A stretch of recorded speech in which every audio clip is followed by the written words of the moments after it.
What's up, everybody? Welcome back. Another episode of Bass and Fears.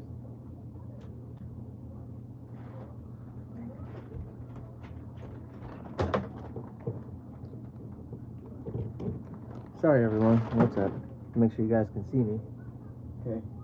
I forgot to get everything set up before I came in here. Sorry, guys. Back for the live stream. Got a little bit heat going on my neck. Had a little rough day. So just trying to get myself back and ready to go. I'm on a little bit early. I thought I was going to hop on at 9:30, but I'm actually on now. Um, it is what it is. And hold on, guys. I'm gonna try to bring you up a tad bit higher so I can get closer. Okay. So hopefully that's better. Hopefully you guys can hear me good. So, like the topic on this one says for today, I was gonna talk about pre-fishing, um, pre-spawn bass fishing topics and tips and tricks, which we may can still get into. But I actually wanted to do something a little bit different because I got a bunch of stuff in the mail today. So, want to kind of do a little unboxing for you guys live, guys and ladies. Bass and Furious friends, welcome back to the live stream. Appreciate you guys tuning in. Sorry about that. I gotta always show respect to you guys. If you hop in the live stream, be sure to hit that thumbs up button. So I wanted to do a bass fishing lures unboxing. So it's really an unbagging, but calling it an unboxing. So I'm gonna put everything back in the bag, and it kind of goes into my pre-spawn bass fishing deal, kind of, but not quite. So unbagging. Got a bag here. Came in the mail with some new lures. It actually was two separate bags. I combined them all into one. Um, I say this every night, and then I end up going over way too long. I've got to do a shorter stream tonight. I got a pretty early morning tomorrow. I may go live where I'm at tomorrow. I'm gonna let you guys know. I may switch things up a little bit and go live like in the middle of the day. Um, we'll see. Maybe afternoon, early afternoon, something like that. We'll see. I'll let you guys know. Hopefully, be sure to turn on that subscribe button. Be sure to put that notification bell on so that way you get wind of when I'm going live. So, because I may switch it up on you tomorrow. I may switch it up Friday. I may switch it up Saturday. Just depends. I'm trying to let you guys see what I'm doing real time, but at the same time, I don't never know when I'm going fishing. So I think I probably need to get that out there. Like I always say, like collab, come connect, let's work on, let's do. But the reality is, I never know when I'm going fishing. I literally never know. If I have a designated tournament, then I know I'm going fishing. Like May, I'm fishing a BFL. I know I'm going fishing in May for a BFL. I'll be a co-angler on the Potomac River. I'll be in Sweden Point, Maryland. I'll be at Smallwood State Park. I'm fishing a BFL. I know I'm going to that. That's an event I've already paid for. I'm a part of. I know I'm going to be in. Other than that, I have no guaranteed day that I'm actually going fishing. I may have a tournament coming up, like 2 or 3 tournaments coming up. I know I'm fishing those unless something comes up. That's the reality of my life, the way it is now.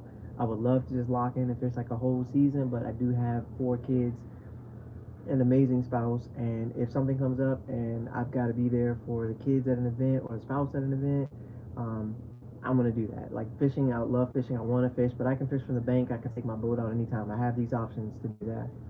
What up, DC Metro? DC Metro, check out my last Instagram post, dude, called it smallmouth. You out here catching snakehead, I'm out here catching smallmouth. We both catching them fantastic fish, man. Um, hopefully snakehead's coming soon for me too. I'm looking for them. So, um, what I'm saying as far as tournaments, that's just the nature of my life now, guys. I do have 4 kids, amazing wife. Like, if things come up and I got to make a move or an adjustment or like possibly hop out of something to make it work to make it so my family's life is easier, that's the goal for 2020. We're gonna do that. I got plenty of time. I'm young enough. I got plenty of time to fish, and I fish all the time anyway, so it's no big deal to miss a tournament here and there. There you go. See smallmouth. Man, that thing hit. Oh boy, I thought I had like a really good largemouth on, and it was a really decent smallmouth, but it was fighting like I was like I've caught 2 fish from the same spot. I just ripped them up out of the water. This smallmouth dug deep and was like not today, not today. So that was pretty fight. That was pretty fun. So we're gonna do an unbagging. Here's the bag, guys. So I actually had a little bit of a struggle for about a week. Chatterbait. Chatterbait. I caught a ton of fish today on a chatterbait. Everything came on a chatterbait. Clear water that I could see the pebbles on the bottom, and I was throwing a black chatterbait. Threw a white chatterbait, no bites. I threw a jerkbait, no bites. Threw a black chatterbait with a black trailer, fish after fish, back to back cast fish, and then a smallie. and then I missed another one. I missed another one, which I think was better than all three of these. That hit it, got off, but he actually hit the white chatterbait, and I missed them. Then I followed up with the black, and the black just kept pegging everything, just so it was pretty cool. But I did buy a bunch of stuff. We all buy a bunch of stuff all the time, especially springtime, or I'm sorry, winter time. You buy a ton of stuff. Most of it you really don't need. Most of it you really don't use. I did a whole video talking about soft plastics. Check that out. But in this one, I decided to pick up some stuff that I think is actually going to play a role for me. Some stuff that I don't think people have. Now, of course, if I don't think people have it, and then I go live and show you exactly what I bought, then you may then have it. Then the whole theory behind getting something someone doesn't have doesn't work, because now you have it because I told you I bought it. That's okay, because I like you guys, so we're gonna share. And most of the time, I don't think I'm gonna be fishing against any of you guys in the tournament. And if I do, if we both finish first and second, I'll take second, you take first. It's all good, right? Like, let's just light it up. So first and foremost, out the bag, can never go wrong with a bait that I've never tried before. So I'm not gonna swear by this bait just yet, but it is a bait from the legend himself, Rick Clunn, a jerk bait by Rick Clunn. This is a suspending jerk bait. The color, look at that color. Hopefully you guys can see it. Look at that color. Turquoise and lime. In the back, like, I just have a good feeling about this bait on many different bodies of water. If the action is remotely decent and it suspends really well, hooks look like they need to be replaced right off the bat, but I'll at least give them a shot. I picked these up. We're gonna see what these Rick Clunns can do. I actually got 3 of them because I'd be so afraid of losing stuff, and I got a good deal if you bought like 3. So I got 3 of these Rick Clunn jerk baits. So I'll kind of touch on a little bit for pre-spawn bass fishing, early spring bass fishing. You can't go wrong with the shad pattern, this magical thing right here. So if you guys check out my buddy Scott Hollywood Outdoors has a video coming up soon. He was catching a ton of fish out in 4 Mile Run, and what was he catching them on? A lipless. He pretty much threw any kind of lipless he had, but it had to be, like, of course, in the red pattern. But lipless crankbait, you cannot go wrong with your shad pattern and then your lipless crankbait. Red, shad pattern, whatever the case may be. Pre-spawn, lipless, late winter as well. All year round. Let's be call it what it is. But I'm talking about colors. Pre-spawn, shad pattern, crawl pattern, and the other one is bluegill pattern, something like that, bluegill pattern. And then be weird like me and mix it up every once in a while, throw black and blue. You still want to look at the clarity of your water. These things play a role too. So your black and blues, your crawls, your shad patterns, and your bluegill pattern. If you pretty much put those 4 patterns in your hand and some form of lure, you're pretty much good year round, to be honest with you. Like, not just pre-spawn, post-spawn, spawn, summer, whatever. If you pretty much put those colors in your hand and just keep them year round, bluegill, crawl, shad, black and blue, and then mix it up with like your chartreuse and blackback, or your pumpkin seed, or your June bug, or your plum, these kind of things. Just mix it up based on your body of water, where you're at, your hometown, what the fish are feeding on, where you're at, and then just try to get in there where you fit into that. So far, a couple of hard baits, a couple of jerk baits. Lipless, jerk bait, can't go wrong with either one of those. Now, kind of dig in soft plastics. My big suggestion to all of you right now, because it's working for me, I've thrown a bunch of stuff. I threw a lipless, I threw a jerk bait, I threw a swim bait, I threw a Megabass mag draft, 8-inch, 6-inch, 6-inch, 8-inch, 6-inch Megabass mag draft. So when I say I don't throw swim baits, I'm not lying, but I'm not telling like 100% truth, because I keep a Megabass mag draft tied on my pole year round. I never take it off. I have one designated pole that I throw a Megabass mag draft on, and then I have a designated pole that I throw some kind of big, like, crank down, like a bull shad or the toxic baits. I keep a pole and I throw like a really big HUD on it. I keep a pole tied up with that in at all times. I keep one tied up with the Megabass mag draft that I may switch to like a trash fish, the little creeper trash fish. I throw that, and I throw a Megabass mag draft on the same pole. I throw the exact same thing. That I fish all the time. So even when I fish in the last couple of days, I've been throwing a mag draft, I've been throwing a jerk bait, I've been throwing a crankbait, I've been throwing a lipless, I've been throwing a jig, I've been throwing a wacky rig, shaky head, drop shot. These are all things I've been throwing lately. The only thing that's been catching me any fish, I missed one on the wacky rig the other day, literally right from the bank. I cast it out like 50 yards, and got right in front of the bank, and then something took it and I couldn't get it in time. Then I cast it, the wind took my bait, went into a tree branch. The wind, like, it was crazy wind. I thought it was a daggone tornado. Like, the wind took my bait completely. Trust me, I would say if I just sucked. I didn't suck. This one I made a good cast. The wind took that sucker and went the other way. Ended up losing a wacky rig. I couldn't pitch back in, try to get the fish. Like, okay, it is what it is. But if I had to pick one bait to only throw right now, I would just say pick up a chatterbait. Black and blue, white, throw everything else away for now and just throw those two and see what happens. And maybe a crawl pattern. Just throw those, come back and tell me, comment on the stream, tell me how you did.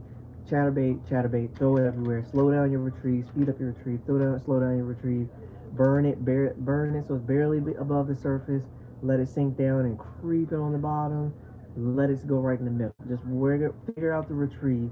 Thank you guys for joining the live stream. Be sure to hit that thumbs up button if you're in here. I appreciate you guys tuning in to the channel. We're doing an unbagging. I'll kind of just recap you guys real quick. So far we've got jerkbaits and lipless. So we're talking a little bit about the pre-spawn, but I'm also just opening up a bag and telling you guys some of the new stuff I got in the mail today. So I will say this lipless. I don't know if you guys can see it, but this lipless is fantastic. Hopefully you guys can hear me. I had a problem with people hearing me last time.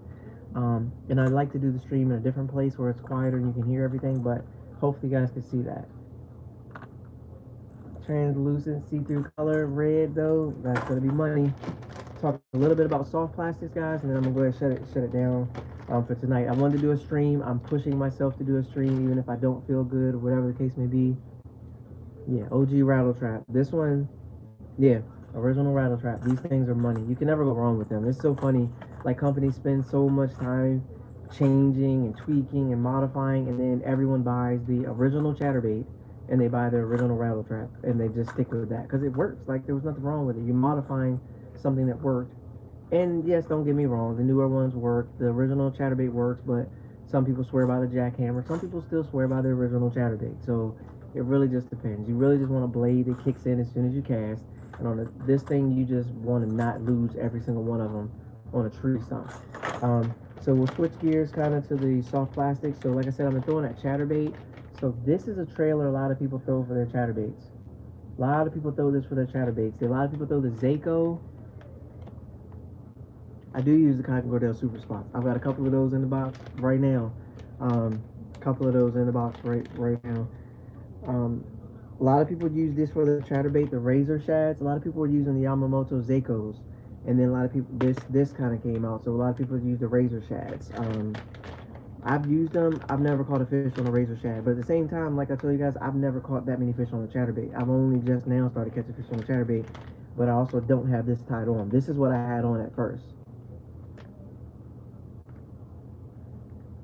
Those are never used.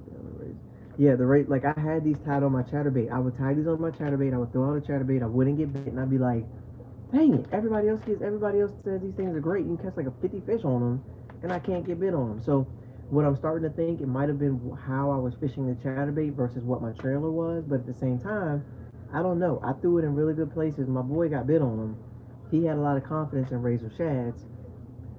I tried to work with, because he was catching good quality fish. I was catching good quality fish on this, throwing around a lipless and Rayburn red, and my boy's out here catching them on a white and chartreuse chatterbait on the Potomac, right? And then you guys check out that video. That video is on my channel. He's catching them on a white and chartreuse chatterbait and a white bucktail, and I'm catching them on the Rayburn red lipless.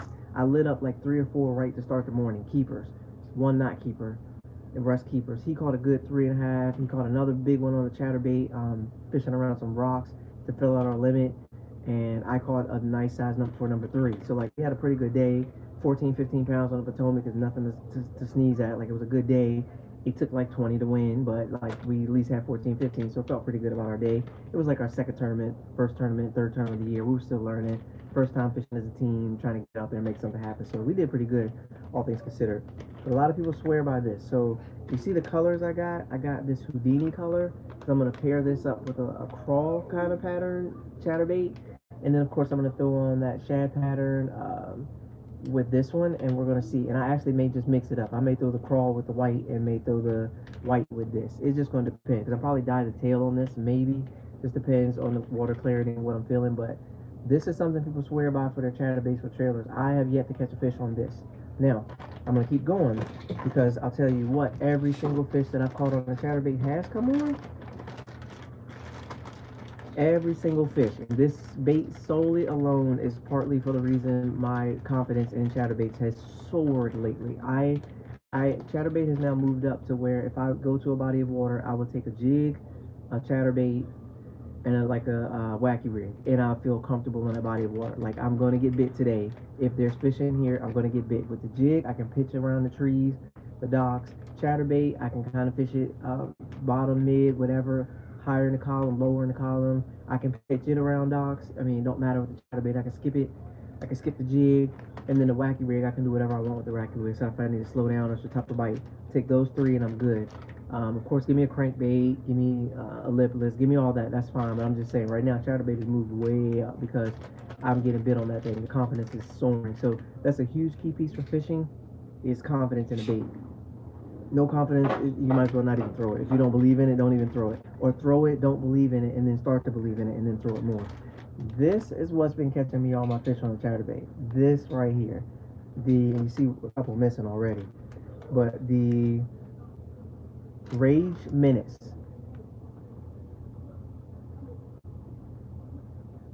Nice, man.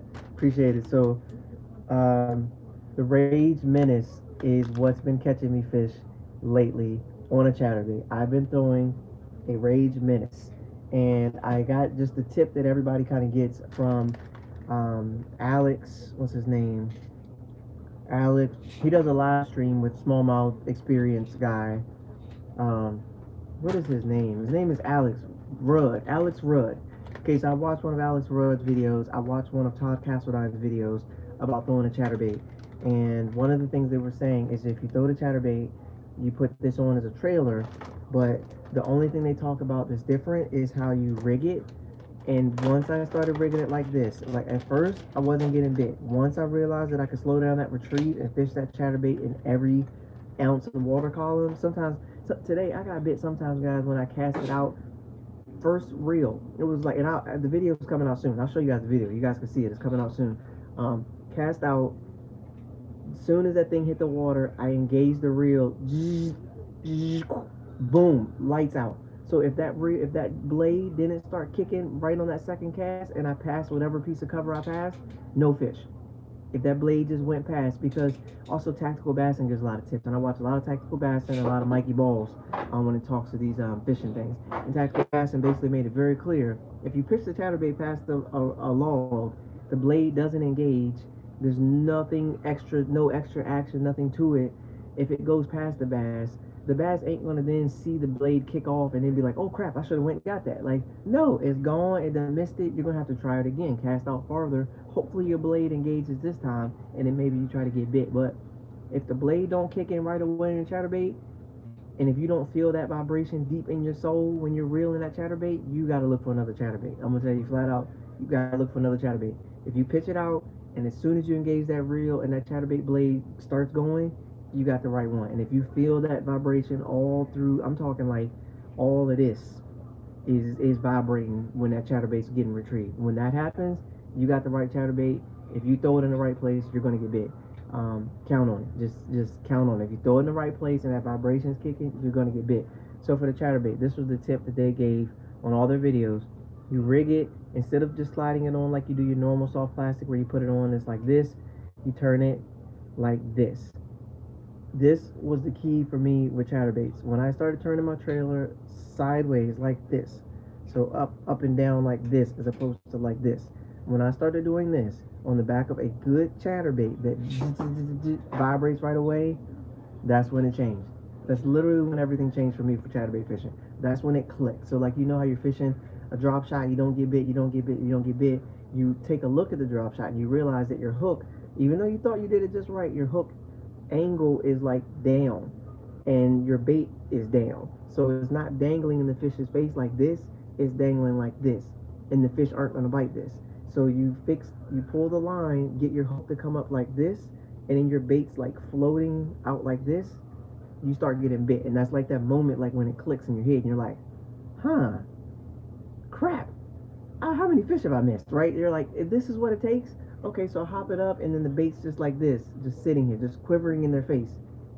And then they smoke it, and then you set the hook, and then remembering how to set the hook on that, whether you go straight up with it, do you lean back into it like that thing. Every fish I caught on the chatterbait, the water's been so clear that I can see the chatterbait disappear. I lost a really good fish yesterday on chatterbait. I was reeling, I hopped it over a log. I might have mentioned this in my last night stream. Hopped it over the log. I saw the fish come out underneath that log, grab the chatterbait. These are all things I could see. He grabbed it. It startled me, to be honest with you, and I think I had a delayed reaction in setting the hook on a fish, which every angler is like, oh my god, there's no way you missed the hook. Yes, this thing scared the crap out of me because I didn't expect. I haven't caught any fish coming over that log on a moving bait. On a wacky rig, yes, because the wacky rig falls, I hop, and then they smoke it. Not on a chatterbait. So it came over that log, hopped over, and that fish came out, and I was like, uh, I yanked, and he was gone. So I was like, crap. And then I had to yank really hard on that pole because they had a weed guard on the chatterbait, so I could come over the log. I was trying out that little thing. Maybe no weed guard. Maybe I catch him. I'm not sure. My hook set was not like ferocious. I probably messed up on that. But again, I'm still learning. I'm trying to build my confidence. So that switching the trailer like this was my aha moment for chatterbait fishing. I did it. Yes, see that happened. That's the thing that happens. I saw the fish. He came. I didn't see the chatterbait anymore, and I was like, oh crap! I got to do something. And I think I waited too long. I think that was my thing. If I had yanked like right when he took, I probably could have caught him. But he took, and then it like disappeared, and then there was like some kind of blackout moment where I just completely forgot that I was an angler trying to hook this thing. And next thing I know, I go to yank on it and it's gone. I'm like, oh dang it. So today when I'm fishing, I cast out. I see the black chatterbait completely disappear. So I'm like I'm on it. I pull. You can see him. He's fighting. It's all in the video. I hope I can. I mean, I wish I could just show you guys the video now, but it comes through. I get him. I flip him up to the top. I hold it. I get him. Get my picture and all that. Let him go back in the water. Do it again. Very next cast. I'm reeling it. Got him. But before all that happened, like I said, I missed one. I had pitched in the same area, same exact area that I caught two. I had missed one. But I pitched it closer up to the bank. So I pitched it up like from the bank and made it look like it was falling off the bank and kind of coming in the water. Something got it. And you want to bid? All right, good night, baby. You got stuff on you, right? You can keep your gloves on, bud.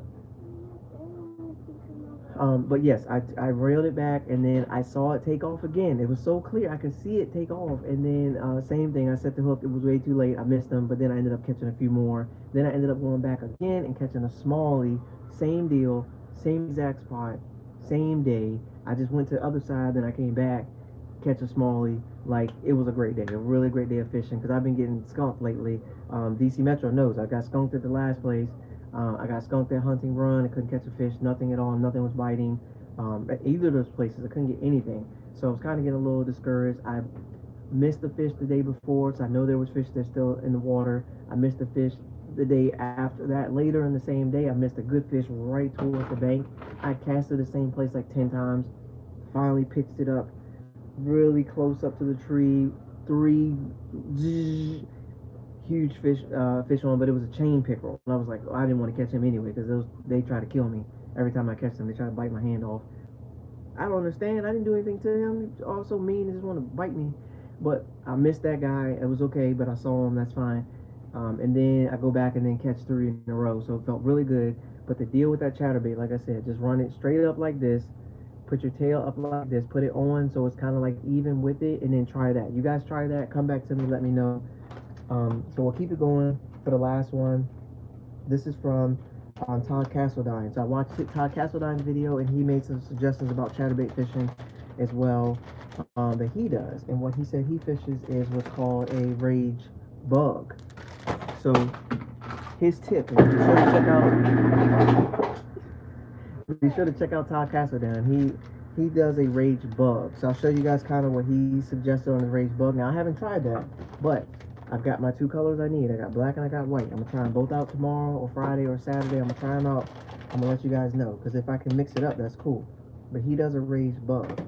So what he says he does is he takes the rage bug, of course, separate the legs, and then he says he rips off these two little pinchers in here, rips these off, just has the legs, runs it same way, like sideways, like up and down, like this, and then it just has those two legs kind of like kicking like that. And he lit them on fire with the chatterbait. I was like, this is crazy. So when I see that, because a lot of people I can sit here and talk to you all day about how great I do on a chatterbait. If you don't never see it, it's kind of like, okay, cool. I'll keep throwing my Zako, right? Like, you hear me talking, but you're gonna do what works best for you, and I understand that because I'm the same way. I think I've said it before. I'm not a shiny object guy. You can show me all the pretty stuff you want and tell me all these great things, but I gotta see you do it. So I've got a video out of me actually showing you that I do it, and you can take a look at it for yourself, and then we can all catch a bunch of fish together. So the last thing I got in the box is the Rage Bug. Again, I want to let you guys know I am going to do a giveaway here for the live stream. I got the giveaway going on YouTube once I get to 1,500, and I got the 5,000 Instagram follower giveaway as well. So just a quick recap on the baits. Boom. Boom. Here we go. The razor shads, the jerk baits, and the lipless. So a bunch of stuff, even though I just did a whole video about not buying a bunch of plastics. But if you will see, I did take my own advice. I did buy black, I bought white. I found a bait that works, and I bought a bunch of it in different colors. Black, I bought white in a weird color, and that's it. Like, that's exactly what I did. I didn't buy a bunch of the weird, like, weird, but I bought something a little bit different for myself, and that way we're good to go on the baits. So I think lastly I want to say to everyone that watches the stream, I appreciate you guys tuning in. I know I'm keeping a little bit short tonight, but I do got to go to sleep here. What's up? What? Okay. Yes, so I wanted to kind of keep it short tonight because I do have a couple of things I got to get done this evening so that I'll be ready to go tomorrow. I may go live where I'm at tomorrow, let you guys see what's going on. I may just I'll share a clip. So be sure to follow me on Instagram at Bass and Furious, and be sure to follow me on Twitter _ at Bass and Furious. DC Metro, if you're doing some night fishing and watching the stream, good luck to you. Ron, hopefully you get see that kayak coming out soon, and some more videos coming from you. I can't wait to see those. I'm trying to check you guys out as well. I know I'm a little early tonight. I'm at 9:30. I know a lot of people come in at 9:30 or like 9:40 and go till 10. I'm not going to do that tonight, unfortunately. I hope you guys go back and watch the replay. This is actually a really good one, talking about some really good tips and some really good tackles. So, my Bass and Furious friends, I appreciate you guys. Definitely, got to get another video. I'm going to pull my kayak out too here soon. I'm going to pull my kayak out. I'm going to go to my local place and try out some of this stuff too. I really want to try that chatterbait around these stumps at my local place. I really want to try to chatterbait around these stumps. I feel like that might actually be money with this color, this time of year. Some of the fish are moving up. These fish, every fish I've caught lately has been in less than 2 feet of water, like super shallow. So every fish has been less than 2 feet of water. This is what I'm telling you. Every fish has been less than 2 feet of water. And no, I'm not just fishing isolated ponds. I'm talking about on the actual water, fishing in a river system. That's where I caught everything out today, was an actual river, not on the pond, not in somebody's backyard, not fishing for pre-stocked trout. Like, no, this is like on a river where the fish are actually following motions that are similar to fish, but all fish kind of do a similar thing. And to add to that, there's no disrespect to anybody that's catching fish from a pond. Catch them fish out that pond. They in there, catch them fish. Here's the thing, you still gotta catch them. They don't just walk up to you. They don't just come and say, hey, catch me. I would like to go on your Instagram. You still gotta catch them. They're still a bass. They're still as smart as bass are, and you still have to find them. You still can't just walk up, throw a hook in the water, and catch a 12-pounder. 12-pounders don't bite hooks. 5-pounders don't bite hooks. You still gotta find them. So hopefully I didn't mean any disrespect for ponds, because I fish at ponds all the time. So if I disrespect anybody, I disrespect my own self. Did not mean that, but I'm telling you, the river part, just to let you know that, to kind of clue you into it's that time of year. Exactly, yes. It's definitely not called catching, because I didn't do any of that for like 2 days, and that drove me insane. I was like, what is happening? I need to throw all my poles away. I obviously can't fish. And then I go and light them up. So it's kind of like, all right, buddy, it was either where we were fishing, the time of day we were fishing, these kind of things. I have no idea what it was.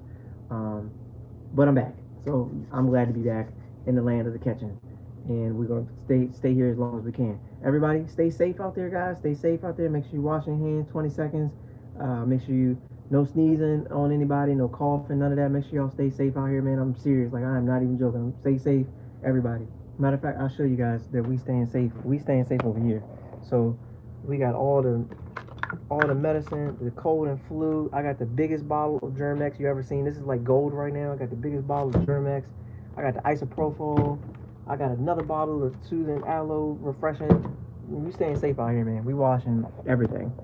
If I see you out, I may spray you with some kind of disinfectant before I talk to you. Like, I'm not playing. I am not playing. I will spray you in the eyeball.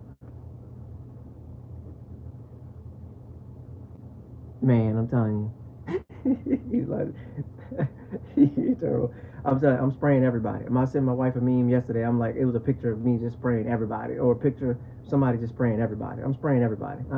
I ain't fooling nobody. If I see you cough or sneeze, matter of fact, I was there for my run fishing. Right, I'm out there fishing, having a good time, enjoying myself. Look up, a guy starts casting next to me, all weird. I'm like, dude, stop it, right? Like, then he has the nerve to cough. I swear I ain't never ran down a hill so fast in my life. He coughed. He went around on the other side of me and he coughed. I said, ain't Lord Jesus have mercy on my soul. I will throw this man in the river. I will throw him in the river. I will throw him right down in the river. Because whatever you got, I don't want. You gonna cough when you pass me right now. You can't. Man, I was so upset. I was livid. I grabbed my poles. I packed up. I hope I didn't leave anything in DC. I packed my stuff up and I ran the heck away. Can't be coughing around people within 6 feet. Don't cough. So, sorry, got off on a little tangent. Appreciate you guys tuning in the live stream. You guys are awesome. Thanks for hitting that thumbs up button. I got another one coming again. We're going to go back to pre-spawn. We're going to talk about the pro staff again. We're going to circle back around, talk about some of these things. But my Fast and Furious friends, awkward hug. All right. Yes. I appreciate you guys tuning into the stream. I will be back again for another one here soon. Stay tuned. I can't even do my eye on life again, guys. My arms hurt. Sorry.